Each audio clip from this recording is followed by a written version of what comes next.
let's get started. Delighted to kick off this session. Should all brands give a voice to taboo topics? Sounds very interesting. I think you picked the right room. Hosting this session is our very own Maria Liu from the Media Leader. I will welcome Maria and her panel onto the stage. Please give them a warm welcome, and Maria will make the introductions. Step.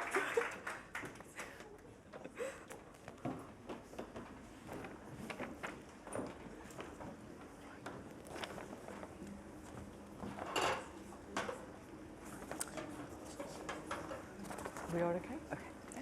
Hello, everyone. So earlier this year, Moneysupermarket, its media agency and the mental health charity Campaign Against Living Miserably released a Money Talk study looking at money worries during the cost of living crisis and brands' role in this climate. So here to talk about this topic a bit more, we have Helen Needham, Senior PR Brand Communications Manager at Moneysupermarket. We have Cara Osborne, CEO at UK, and Simon Gunning, CEO of Calm. So first of all, Cara, perhaps you can explain why you decided to do this research, and Helen, you can tell us about how this partnership came to be and maybe some eye-catching stats from the study. Sure, I'll kick it off. But this really came from a partnership between Moneysupermarket and Calm, and we were involved in it primarily because we've invested quite a bit in our research capabilities. So we've done a significant amount of research within around the nuances in the UK market, around what people are thinking or feeling, and this research felt really aligned to what we believe is that nuance is really important in your media plans and how you speak to consumers. So I guess maybe you can speak a little bit about why it's so important to Moneysupermarket. Absolutely. So we met Calm, Campaign Against Living Miserably, when we were looking for our new charity corporate partnership. Calm literally burst into our office and we were immediately, we love you, we love your ideas, and we love the fact that you are tackling the incredibly difficult topic of suicide in a way that's really engaging and making a difference. And one of the things that Calm sort of talked to us about in one of those early meetings was how we could bring together Moneysupermarket's expertise in money and our experience in helping people save money and get the best value for their money, with Calm's amazing expertise in mental health, and the way that we could bring that together really powerfully to really help people during the cost of living crisis. And that's really where Money Talks was born, kind of in that very initial meeting. So we said absolutely. were so supportive. are our media agency, and their fantastic research team said, yes, we want to grab this and really make it something that will make a huge difference in terms of getting the insights that you need to really make this powerful. So that's kind of how it came about. did our research. We asked 2,000 people across the UK, and so, some of the stats that came back, there were so many, but more than 8 out of 10 people are worried about money. It's a huge figure, even though that money is so high on the agenda, but then also 75% of people haven't spoken to a single person about those worries. And I think that for Calm is why this is such an issue, that they really wanted to try and break that taboo and help people, give them the tools to open those conversations up. So Simon, as we've just discussed, obviously as a nation, we're not great at talking about money. And in relating to what you guys do at the charity, perhaps you can tell us what Calm has seen during this cost of living crisis in terms of your support line, etc. Yeah. What you've seen in relation to this topic. Yeah. So we have a helpline, which is voice and typing and WhatsApp and stuff. And then we have a load of digital tools as well. And so that's, I guess, one of the most sort of tangible outputs that we have alongside our campaigning for things like this. We saw our helpline is unusual in that it's staffed by paid and trained professional people, so it's not volunteers. So we get a lot of insight into what is driving 350,000 people a year to contact us. And money very quickly went from being about number 3 to being number 1 by a mile. And I think in working with Moneysupermarket and one of the things we really wanted to address was that point where people, especially leaning into that fact that 85% of people haven't spoken to anybody about their money issues. The point that we all wanted to address was that stage of what we call the continuum from feeling really happy here to being in a point of crisis here, is that sense of entrapment that money worries get people to, and you need to seek advice. So talking about it is fine, but without the kind of education and practical help that Moneysupermarket provides, then what good is that? You know, talking about the fact that you can't afford to pay your bills and you're going to be evicted from your house or whatever, that's no good without the actual help that goes off the back of it. So it's a brand partnership that has a practical outcome and brings people away from that sense of entrapment. And so Helen, did it feel risky as a brand for you to be involved in this kind of topic? Because you know, it's a difficult topic not everyone is happy to talk about. And how do you get everyone on board at the company level to, you know, get involved? Yeah. I mean, it is a difficult topic. People really don't like talking about money, and it's one of the main reasons that we talk about it so much. You know, every time you start a conversation about money with someone, every time you give them the tools, then it makes it a bit easier. So, I mean, we got people on board, and I'll be honest with you, it wasn't a hard sell. You know, we had the insights from the Calm team, and obviously that's so important to go in and say, this is a real problem that is affecting people across the UK, and we can help. And our senior team just said, absolutely yes, what do you need to make this a success? So that was, you know, fantastic for us. And yeah, I think we just, you know, wanted to create something that would give people that practical help. So it wasn't just about a big shiny campaign that went out and we all patted ourselves on the back. We actually wanted something that we could tangibly say to people, you know, you've started the conversation, and here are the resources that can help you now with whatever step you need to take next to really try and tackle those money worries. And perhaps you can quickly tell us about what the resource actually is. What can people, when people go to Moneysupermarket, what can they find to help them? Absolutely. So actually in the research, we asked people what would help you with your money worries. And I think that's a really important thing. We didn't want to, you know, guess, I suppose, or use our own experiences for what we thought would help people. And they told us, you know, that they wanted to hear about other people's experiences, which I thought was really interesting.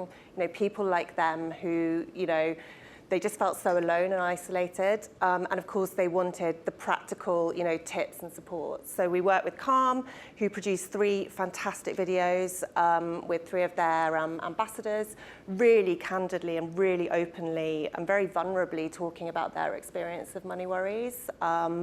And then we also worked together again very collaboratively with Calm, and this was where we really lent into their expertise around the kind of mental health and, you know, the language, the positioning, what the content, you know, how we needed to get the messaging across in the right way. And we created a series of guides. So we've got, you know, guides to talk to your kids about the cost of living crisis if, you know, they're kind of picking up on things, you know, how to pick up the phone and talk to your bank, you know, an actual kind of script for people to follow so that they feel empowered when they actually reach out for that help, as well as, you know, how to start budgeting, you know, what you can do to help cut your costs on your car insurance and your home insurance. So really practical, but then also signposting, you know, where else you can go to reach out. And so, Simon, how do you decide as a charity if and when it's right to work with a brand, as you did here? How do you make that decision? And perhaps you can tell us a bit more about, you know, I'm sure all of you guys would know, Calm has some very well-known creative work that's been winning awards. So how do you decide when is the right time to work with a brand? Depends how much money they give us, that's it really. Okay, at the end, we'll go home. The difference in the way that we do stuff, I think, is that we behave like a strange brand and even a lifestyle brand, really, but with an output. So I think that the way that we run our campaigns and our partnerships and our public presence is the same as if you're just trying to persuade a consumer to buy a different brand of washing powder. We're trying to persuade people to do something that they didn't necessarily expect to do, which is to help people around them, help themselves, and find the resources to be able to do that. Fundamentally, I hate that word, I say it all the time, I'm not going to say it again. The most important thing, I think, when we're talking about the taboo subject is suicide prevention. And the reason why we have to talk about it is because we absolutely know from a clinical point of view that talking about it directly prevents it. And yet, as a society, as a culture, it's the last thing we want to talk about. It's shameful and it's full of stigma, and yet we see a 6% rise in the last year in suicide in England. We see 15 to 24-year-olds as the fastest growing group in history to be at risk of suicide. And we see 6,600 people every year dying, and yet we won't talk about it. And in that context of knowing that talking about it stops it. So when we talk to brands, we've got a lot more punchy in partnerships. So it was right from the start, not the start of Calm, but from when I got there, kind of borrowing people's reach and finding the right partners to work with has been really, really important. And what we won't do is just take money. Well, I suppose we might at the moment, but we wouldn't take money from the wrong brands, because it's brands like Moneysupermarket and it's agencies like who totally understand that you can do real good in the world, the kind of good that helps you get to sleep at night, and you can create brilliant, creative and intellectually robust work at the same time. If you just say, right, well, let's tackle this issue, let's put that word in front of our staff, and now let's put it in front of our consumers. And a key part of that always has been, I want people, when they sit at their PC to renew their home insurance, I'm sure home insurance is the right thing to buy myself, but I'm agonising over that, that they'll go to Moneysupermarket because somewhere in their brain, either front of brain or back of brain, they recognise that Moneysupermarket is saying, no, we're going to stop this. We're not going to allow more generations to be at risk of suicide. We're going to confront that word and bring it into the social discourse. And it's very early on in the potential relationship when we talk to brands that we can work that one out. And with Moneysupermarket, it was clear right away. Great. And so to Cara, from a media agency perspective, well, how do you ensure this partnership feels authentic? Is a word that we use all the time, but it is very important. And so it doesn't come across like the brand is just jumping on a bandwagon talking about the thing that people think you should talk about. Yeah, I think this is where the research becomes really important. And as Helen was talking about, the depth of the research that we did, so talking to 2,000 people, quant and qual, trying to understand what were the drivers of the emotions and the nuances behind why people feel a certain way and what they're willing to talk about. And there's some really interesting pieces of data. There's actually more than we could talk about in this panel, and lots of interesting cuts of it. But some of the things that consumers were asking for, 69% feel that brands have a role to play in helping them through this crisis, but only about 12% feel that brands are actually doing something that matters. So if you think about that opportunity, there's a space for brands to play in an authentic way. But Helen mentioned a few of the insights, and I have my list down here, but there was about 5 things that the team felt were really important for brands to think about based on this research. One was to make sure that you offer help and advice, and you could hear from what Helen was saying, that's exactly what Moneysupermarket did. They were looking at how do we provide guides to help people navigate potentially very challenging conversations that they've never had before. The second one was to adopt a relatable tone of voice. So not having some aspirational person, but someone that a consumer can identify and say, that looks like me, that feels like me, I can understand, they're going through something that I'm going through. The third one was put joy back in people's lives. So that one of the interesting things about this is the loneliness that people are feeling that really came through the survey, is that people are feeling quite alone. They're not talking about it. They don't know how to have that engagement that would make them feel that taboo subject wouldn't feel taboo, and they would feel like they have a community. So loneliness is something to tackle, but we think joy is a way to combat that loneliness. And they want to hear about reward schemes. We've talked a lot about within around membership and what membership means for brands and how people can feel included. So again, trying to tackle that loneliness aspect. And they want to have trustworthy information. So they specifically called out retail and finance as sectors that they would like to hear more advice from and more value to be provided. So I think the authenticity, and for a brand to show up, you have to think about who's your consumer, deeply understand your consumer, and then provide solutions that isn't just a campaign. Yeah. I think that's the beauty of the Calm and Moneysupermarket relationship, and where we were lucky to partner with them, was to say this wasn't just some ads that we're going to throw on a TV and be done with it. It's adding value. Absolutely. So Cara has sort of just explained a little bit about this issue, but perhaps Helen and Simon, you also have some thoughts on, what kind of support are people looking for from brands on difficult subjects like finance and mental health, and when is it appropriate for brands to start these conversations? Mm-hmm. I mean, I think really what people want at the moment is for their brands to show up in a way that isn't performative. You know, consumers are savvy, and then they're not just going to take your word for it that you're doing something for the right reasons. They want to see it, they want to feel it, they want to hear it, they want to experience it when they go to your website or they buy your product. So I think that's really important. It has to be very credible. I think, you know, they want things, they want value. More than anything at the moment, we all want value. You know, our money doesn't go as far as it used to. So people want to feel that, you know, they might be buying something and doing some good, but also that you're giving them a product that meets their needs, and that is at the best price it can be, kind of at the moment. Yeah, it's trust, isn't it? I think that performative nature of people trying to, brands kind of trying to acquire purpose is probably seen through quite quickly. I think our danger is that if everybody goes after that performative nature, then it just becomes a tick box, and then we'll move on to the next phase. We've got a partnership with Beavertown beer. If you go into any Young's pub, ladies and gentlemen, and ask for a free packet of crisps, you're going to get one. So we've got Calm and Beavertown crisps that open down the middle, and so you share with your friends, and there are kind of conversation starter things in there, so that you can have a packet of crisps and have conversations about bigger things rather than just small talk. And there's, I think, is an element of practical assistance there. I think it's a really nice kind of marketing tool, and the crisps are really cheesy, and that's really good. But I think in the way that we put this together, the way that Moneysupermarket led this really with is real insight at real inflection points in people's lives. Crisps only go so far, although they're lovely.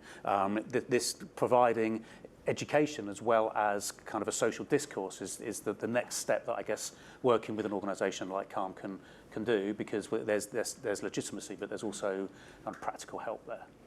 And I think the length of partnership makes a difference in this context, doesn't it? Because it's not about running a TV ad for X number of weeks.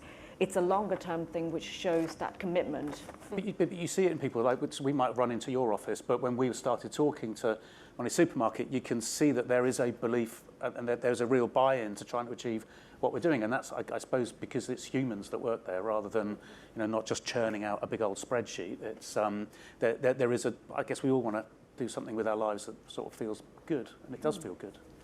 And so finally, and you might all each have some thoughts on this, how can brands balance responsible messaging, which brands are told you should be doing, with, your actual business, which is for you to sell something, that commercial message and that responsible messaging, how do you balance that?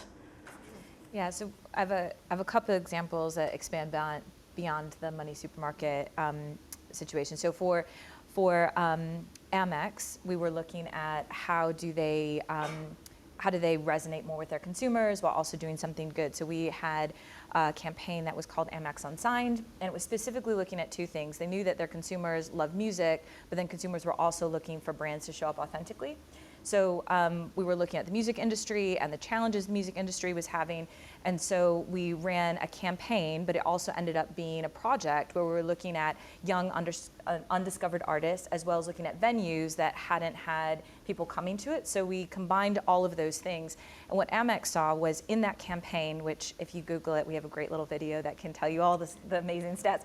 But the purpose of that was that it actually drove brand and sales. So for Amex, they saw it in their commercials. It wasn't just a nice thing to do and leave it, more in our third iteration of it. So it's that longevity that you just spoke about. And then similarly for Honda, we did, they have a relationship with rugby, and we were looking at how do they show up authentically in 2022 around women's rugby.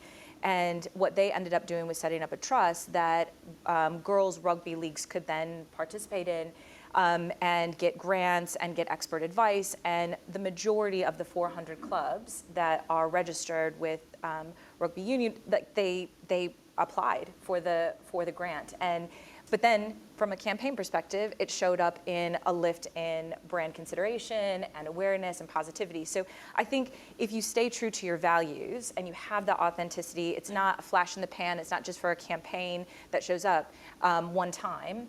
Brands see actual business performance. So I think that's the important thing. And as you were saying, Simon, people can see through it when it's just an ad. But it is actually the values of the company.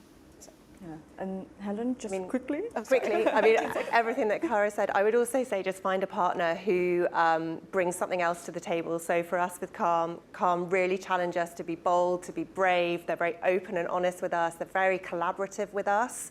And that's fantastic because what you get is an end result that really does kind of cut through and make a difference and that everyone feels proud of. And that's, so important kind of within your team and your morale as well. So, yeah. I think it's just the same thing. You'll sell more stuff if your consumer likes you, and they'll like you if you help them in a genuine and measurable way. It's as simple as that. It's as simple as that. Thank you so much. That's all we have time for. Thank you very much to Simon, Helen, and Cara.